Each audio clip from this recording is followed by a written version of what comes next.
Hello students, welcome to all of you to my class. And today we will discuss functions of central bank. Central bank different countries में different name. In India, central bank name is RBI. Full form Reserve Bank of India.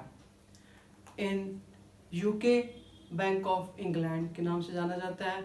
And in USA, Federal Reserve System. यानी कि central bank के different countries में different name. In India it is known as RBI. And today we will discuss function of central bank.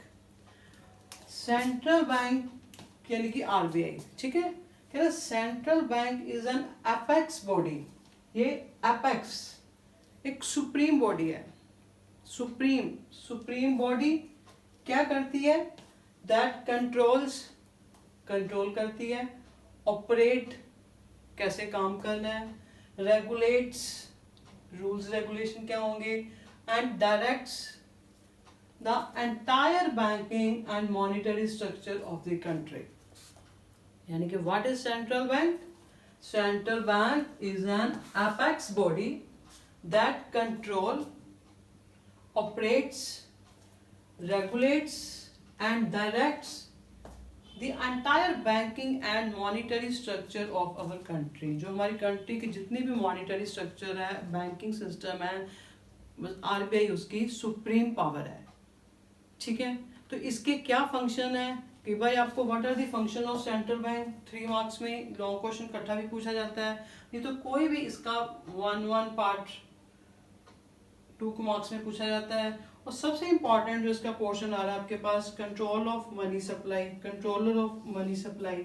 इस पे तो आपके assertion reason based question काफी सारे बन जाते हैं. और इस पॉइंट को हम डिटेल में अलग से मैं आपको एक लेक्चर डिलीवर करूंगी. ठीक है. टुडे आज हम overall what are the functions of RBI. सबसे इसका फर्स्ट फंक्शन करेंसी अथॉरिटी या bank of issue.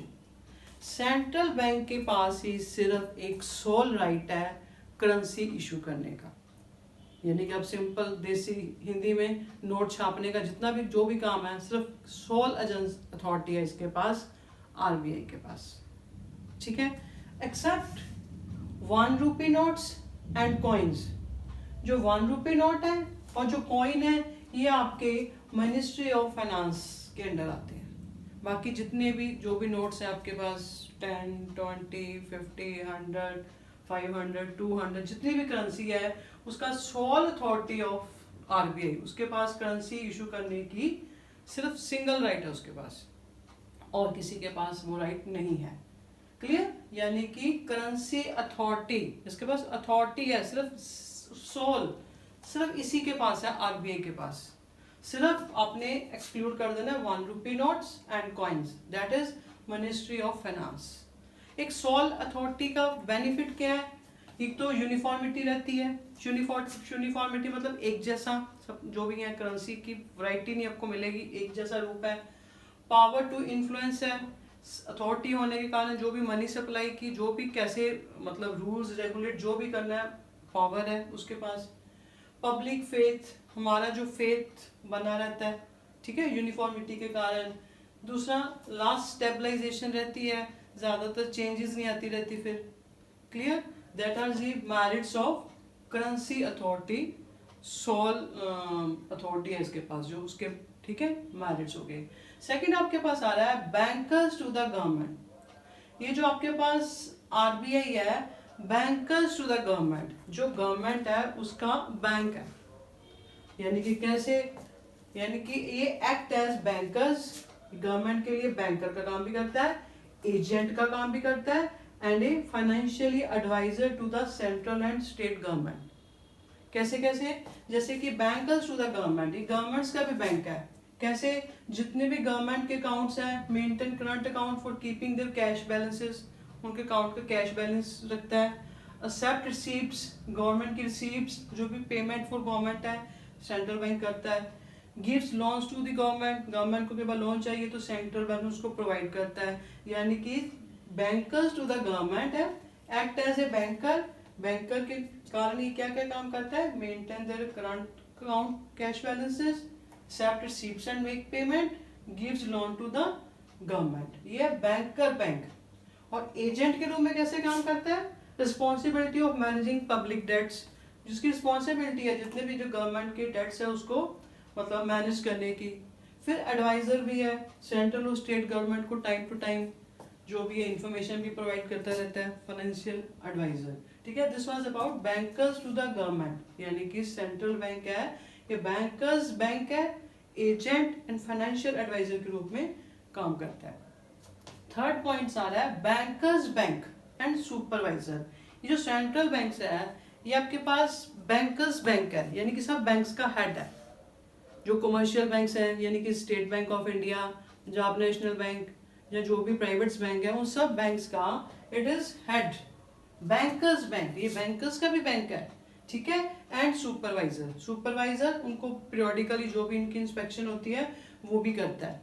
Bankers bank कैसे हुआ? यानी कि कस्टोडियन ऑफ कैश रिजर्व, यानी कि जो कमर्शियल बैंक्स है ना उसको अपना कैश रिजर्व का कुछ हिस्सा सेंट्रल बैंक के पास डिपॉजिट करवाना पड़ता है, तो ये उसकी रक्षा करता है. ठीक है, कस्टोडियन उसकी रक्षा करता है.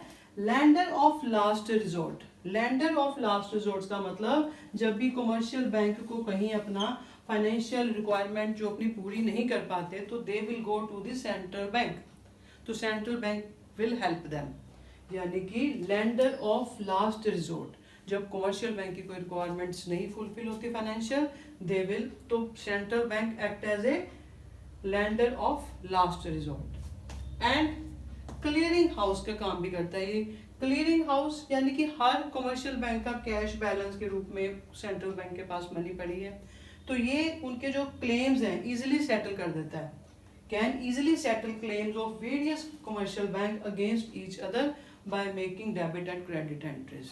यानी कि जो भी आपस में कमर्शियल बैंक्स के जो क्लेम्स अगेंस्ट ईच अदर है तो वो सेंट्रल बैंक इजीली मैनेज कर देता है, बिकॉज उसके पास कमर्शियल बैंक का एक कैश रिजर्व रेशियो पड़ी हुई है. ठीक है, ये आपके पास आ रहा है बैंकर्स बैंक एंड सुपरवाइजर. फिर आपके पास वेरी वेरी इंपॉर्टेंट जो डेप्थ में समझने वाला पॉइंट है, कंट्रोलर ऑफ मनी सप्लाई. जो आरबीआई है ये कंट्रोलर ऑफ मनी सप्लाई है. जो भी मनी सप्लाई इकोनॉमी में कितना पैसा लोगों के हाथ में आना है ये सारा कंट्रोल आरबीआई के पास है. ठीक है, तो इसके टूल्स हैं, कौन कौन से मेथड है जिसके पास जिसकी हेल्प से आरबीआई मनी सप्लाई को कंट्रोल कर सकती है. बाय रेपो रेट, अभी मैं सिर्फ आपको नेम बताती हूँ, ये सारे आपको क्लियर नेक्स्ट लेक्चर में मैंने इनको डिटेल में आपको क्लियर करती हूँ. By repo rate, bank rate, rate of interest है यानी कि जिस रेट पे लोन लिया जाता है. Open market operation short form OMO. Reserve repo rate, कई बार सेंट्रल बैंक खुद कमर्शियल बैंक से लोन लेता है, that is reserve repo rate. Legal reserve requirement, legal reserve requirement यानी कि short form LRR, LRR legal reserve requirement. इसके आगे दो कंपोनेंट हैं, CRR cash reserve ratio and SLR statutory liquidity ratio. ये दोनों टूल्स हैं इसके, और इसको हम बड़े डिटेल में अच्छी तरह नेक्स्ट लेक्चर में पढ़ने वाले हैं.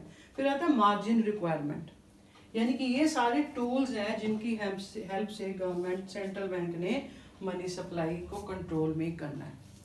ठीक है, फिर आपके पास आ रहा है custodian of foreign exchange reserve. जो भी हमारी कंट्री की फॉरेन एक्सचेंज है जिसके हम करेंसी दूसरी करेंसी के साथ चेंज करते हैं, तो उसका रिजर्व बैंक उसका रक्षक है, कस्टोडियन.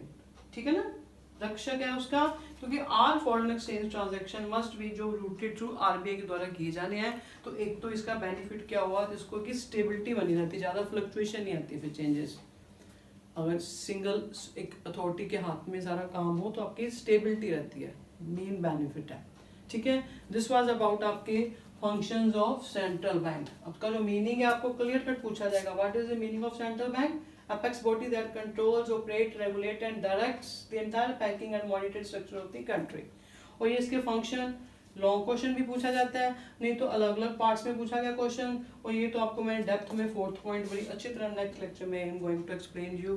ठीक है, यानी फंक्शन हो गए, करेंसी अथॉरिटी, सोल एजेंसी है इसके पास, banker to the government, bankers bank है, controller of money supply and custodian of foreign exchange reserve. ठीक है, इसको प्रिपेयर कीजिए and next lecture I will explain monetary policy of RBI. ठीक है, टिल बाय बाय.